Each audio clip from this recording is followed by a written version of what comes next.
is the market update. So something that I am very passionate about is the numbers. So I am also the left brain analytical. Like, I love to dig into the numbers and use that to predict what's going to happen in the market next. So as we do the numbers and take a look, I want to just share with you what happened last year. So Texas overall ended up 6.1% in terms of the sales volume above 2020 at 416,000 units sold in 2021.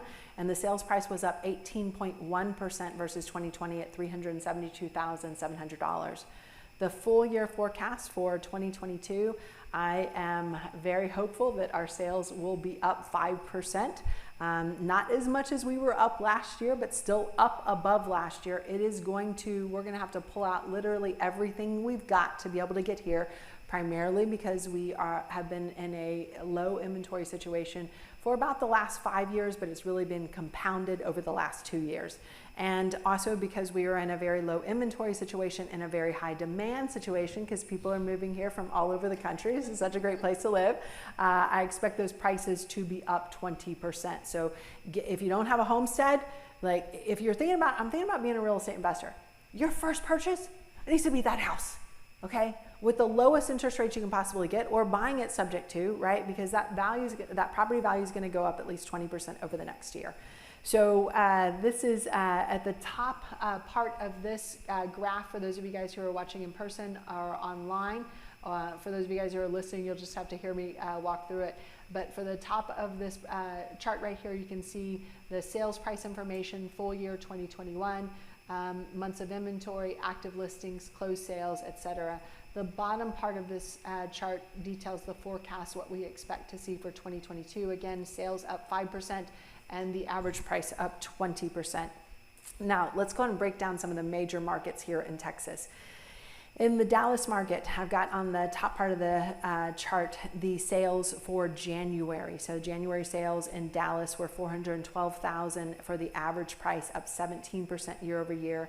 The closed sales in the middle were actually up 4% year over year, even though Dallas last year ended 2021 with 1% down in terms of total sales than what they were in 2020, but still 1% down. Just really represents an inventory and buyer demand mismatch. If the inventory was there, Dallas would have probably been up 5 to 10% year over year in sales. The forecast for 2022 in Dallas is to have sales up in the 1 to 3% range over 2021, and the average price up at least 18 to 20% versus 2021. For the Houston market, last month in January, the average price was $378,000, up 16% year over year. The sales in Houston were up 7% year over year, and the forecast for Houston for 2022, sales up in the 7 to 10% range and average price up in the 10 to 15% range. So Houston has a better opportunity to have more sales because they have slightly more inventory. And as a result of having slightly more inventory, their sales prices are not up as much as, for example, we expect that Dallas market to be. So if you're wondering what the disparity is between those two. For the Austin market, last month, the average sales price was $575,000, up 25.5% year over year. Closed sales in Austin were down 5.8% versus January 2021, primarily because there is a 0.4 month supply of inventory in Austin. Now, let me explain to you what that means, because you guys are all probably familiar with the term days on market, right? A lot of people are very familiar with that term. Not very many people are familiar with the concept of months of inventory. Months of inventory, what that basically says is if we stopped listing houses today, based on the buyer demand that we've had over the last 12 months, so we average out that buyer demand in exactly 0.4 months, less than 2 weeks, right? We would be completely out of an inventory of homes for sale. Okay, so let me give you some perspective, right? So the perspective that you need to have is this: our typical months of inventory in Texas is about 6 months of inventory. That's the 40-year average. Right now, most of Texas is running on about a month to maybe a month and a half of inventory. That's why we're seeing these huge increases in prices, whereas for forever, our average increase in price was somewhere in the 3 to 6% range. That was good for us, right? Now, because we have such little inventory, and this isn't just a phenomenon that's happening in Texas, it's happening throughout the country. But that's one of the reasons why the sales are down in Austin.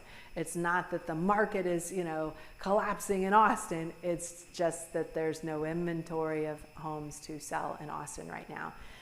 So last year in 2021, even with that small amount of inventory, 0.4 months of inventory, Austin found a way to pull out an increase in year-over-year sales of 2.5%. I don't even know how that's actually mathematically possible, to be perfectly honest with you.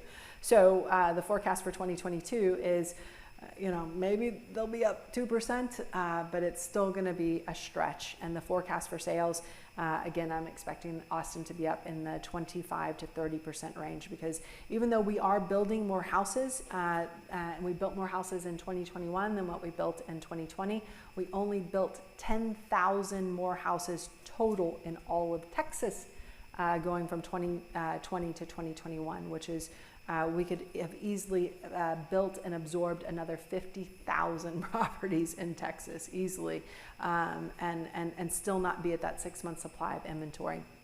Now, for the San Antonio market, average sales price $351,000, up 17% for the month of January. Sales in San Antonio were down, but only down 1%. Last year, the 2021 actuals year-to-date sales were up 5%. The average price year-to-date was up 16%. The forecast for 2022, expecting those sales to be up in that 3 to 5% range, which is achievable even at 1.3 months of inventory, as long as the demand and supply is kind of matched up in terms of price categories. And the forecast for average price for 2022 is up in that 15 to 18% range, because San Antonio is pulling down inventory as well. So that is the market update, and I want to take a moment to do a special announcement for the members of the Real Estate Investor Association, and that is that over the last 2 years we've had an opportunity to rethink how we give knowledge, like the tribal knowledge that we shared with you tonight, how we deliver that as part of membership to Texas REIAs. So before 2019, we would say, hey, come back every month, and every month we'll give you about 3 hours of great information that you can use and apply in your business. And at that pace, then after somewhere between 1 and 3 years, you might have enough information to be a good real estate investor, maybe, right? But as we looked at that, we thought, man, this is how we've always run the Real Estate Investor Association, because this is how all REIAs are run. But as we thought about it, we thought, well, this is the most inefficient way for someone who wants to become a real estate investor to do it, just to kind of learn very slowly. So what we did is we combined about 3 years of Real Estate Investor Association meetings into a 1-weekend class. And we've got several coming up, and we'd like to invite you guys to join us there. So in this weekend class, we're going to talk about the different strategies that we use in each of the different market cycles. We'll talk about the ways to find deals off of the MLS, because your deal is not on the MLS. And we'll talk about the way, the exact words to say. So you guys saw me give some of those closes that we use, right, to be able to get someone pushed over and get them under contract. So we're going to give you even more of those. And then you'll be able to also partner with some of the local experts that are part of the association, get access to funding, and it's really going to feel very experiential, because my husband and I are going to be training through it. And for a very limited time only, so what Phil and I decided is that we were going to offer this for free. Hold your applause, it's really no big deal. We were going to offer it for free as long as people are still wearing masks. So we've got 1, 2, 3, 4, 5, 6, 7 people, and one person is holding a mask. I don't know if that counts. 7 people still wearing a mask.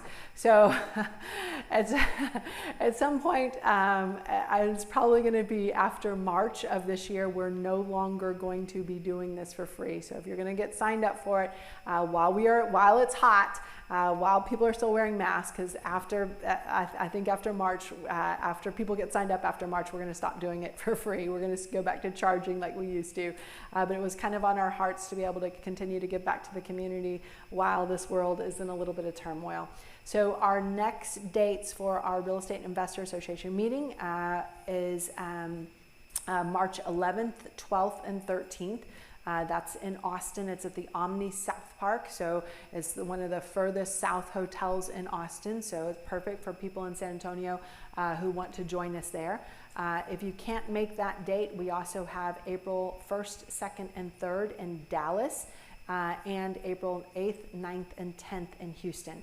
And the cool thing about what we're going to do, so for those of you guys who are saying, I can't take off on a Friday, or I can't, go or whatever, we're going to simulcast them online. So we've got the technology to do both an in-person meeting and simulcast it on Zoom. So write this down. There's absolutely zero excuse for you to not prioritize yourself and make this happen and attend, okay? Especially for this very limited time that we're going to continue to do it for free.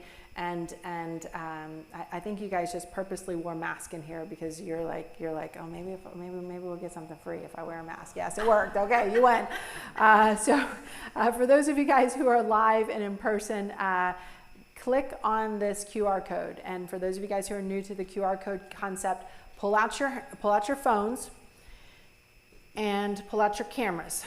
And once you point towards this QR code here, you're going to get a pop-up from, for example, your Safari or your internet browser, okay? An internet browser is going to take you to a place called texasstarterkit.com, And if you don't know how to do the phone QR code, no worries. Just type in texasstarterkit.com into your browser. It'll take you right there. Now, for those of you guys who are watching online, big hello to you guys as well. We've got a special and separate link for you guys right below, so you can click on that link below. But for those of you guys who are here in person, you can click on texasstarterkit.com. So everybody got that? Who's live and in person? All right, fantastic.